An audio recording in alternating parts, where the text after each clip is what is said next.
Hello everyone.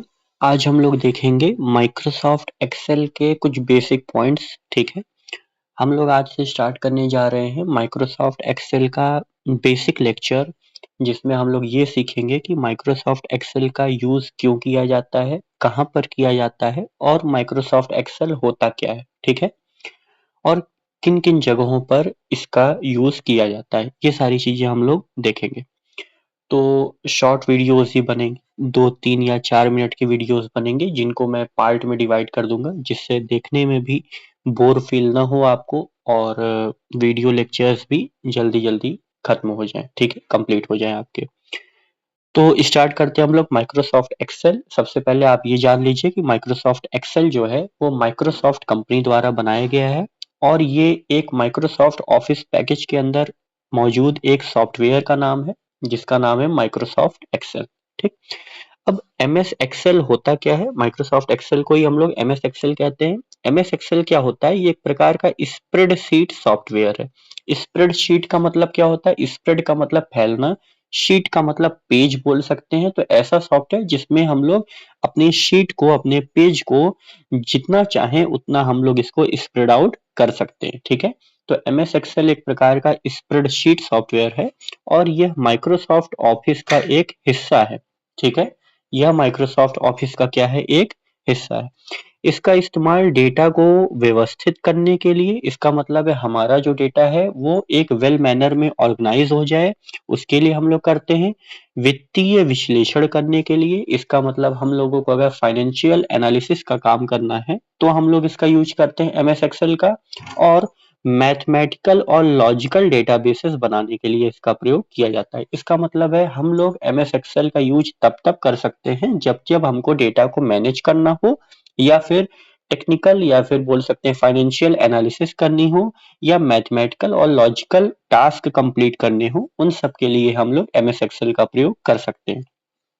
इसका उपयोग कहाँ कहाँ पर किया जाता है? तो इसका उपयोग बैंकों में, स्कूलों में, अस्पतालों में और सभी कार्यालयों में डाटा एंट्री करने के लिए किया जाता है। इसका मतलब है जैसे आपके पास कोई भी डेटा है, अब वो डेटा स्कूल का भी हो सकता है, बैंक का भी हो सकता है, हॉस्पिटल का भी हो सकता है, या किसी भी वर्किंग एरिया ऑर्गेनाइजेशन का हो सकता है। तो वहाँ के डेटा को कलेक्ट करने के लिए, और कलेक्ट करने के बाद उनको एंटर करने के लिए, एंट्री करने के लिए हम लोग एमएस एक्सेल का प्रयोग करते हैं, क्योंकि यहाँ पर ढेर सारे फॉर्मूला और फंक्शन की मदद से ही टास्क को कंप्लीट किया जाता है, अकॉम्प्लिश किया जाता है। ठीक है, अब एमएस एक्सेल बनाने वाली जो फाइल होती है उसका जो एक्सटेंशन नेम होता है वो क्या है, हम लोग ये समझ लेते हैं। इसका मतलब जैसे आप कोई भी इमेज फाइल देखते हो तो उसका extension dot JPG, dot PNG या फिर डॉट बीएमपी होता है।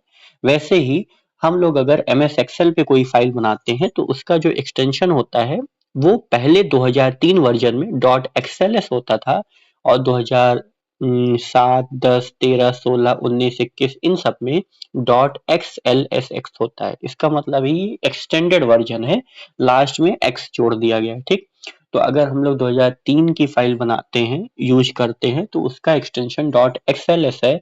बट अगर हम लोग 2007, 10 या 13 वाले सॉफ्टवेयर पे, ये सॉफ्टवेयर के वर्जन के नाम है। एमएस एक्सेल के जैसे हर सॉफ्टवेयर का अपना एक वर्जन होता है, उस सॉफ्टवेयर को जब जब अपडेट किया जाता है, 2010, 13 जब भी जब अपडेट किया गया, तब उसके वर्जन नेम्स रख दिए गए। ठीक है, तो डॉट एक्स एल एक्स जो है, एस एक्स, ये क्या है? हमारा लेटेस्ट वर्जन है, मतलब इसका जो एक्सटेंशन नेम है वो लेटेस्ट है। ठीक है,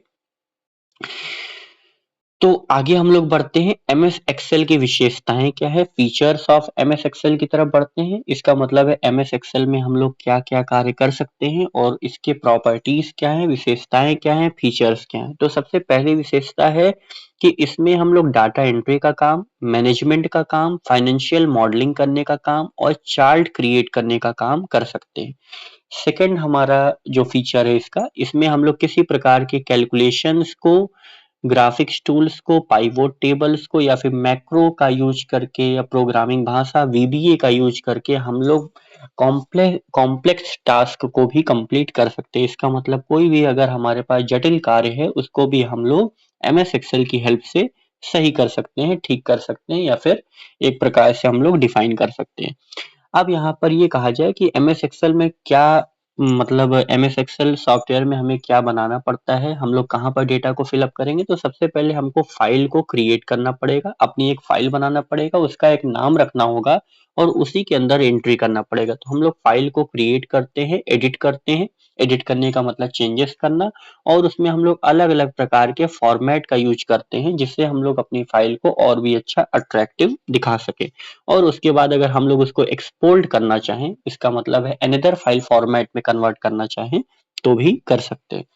अगला ऑप्शन हमारा आता है कि इसके और भी क्या फीचर्स हैं। तो इसमें हम लोग डाटा को फिल्टर करना है, इसका मतलब जितने डेटा की हमको जरूरत है केवल उतने ही डेटा का हम लोग प्रयोग करेंगे। ग्राफिकल डिस्प्ले करना और पावर पॉइंट इंटीग्रेशन जैसी सुविधाएं हमको मिलती हैं।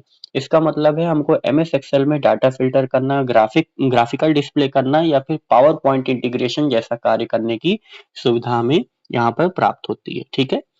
तो अब यहाँ पर बात आती है कि एमएस एक्सेल का इस्तेमाल किन किन क्षेत्रों में किया जाता है। तो फाइनेंस डिपार्टमेंट में, अकाउंटिंग डिपार्टमेंट में, डाटा ऑर्गेनाइजेशन में, डाटा एनालिसिस करने में, बजट बनाने में, फोरकास्टिंग करने में, मतलब एवरीवेयर, हर जगह इसका यूज किया जाता है। लगभग सभी जगह इसका प्रयोग किया जाता है। तो एमएस एक्सेल एक बोल सकते हैं ऐसा सॉफ्टवेयर है जहां पर हम लोग कैलकुलेशंस भी कर सकते हैं और हम लोग डेटा का मैनेजमेंट भी कर सकते हैं। ठीक है। आई होप आपको ये क्लियर हुआ हो इतने पॉइंट्स। बाकी के जो पॉइंट्स हैं उनको हम लोग नेक्स्ट वीडियो में देखेंगे। ठीक है। तो मैंने स्टार्टिंग में ही बता दिया था कि वीडियो हम लोग शॉर्ट बनाएंगे, वीडियो की जो लेंथ रखेंगे वो शॉर्ट रखेंगे जिससे आपको देखने में भी बोर फील ना हो। ठीक। तो आज के लिए हम लोग इतना ही रखते हैं। Thank you so much.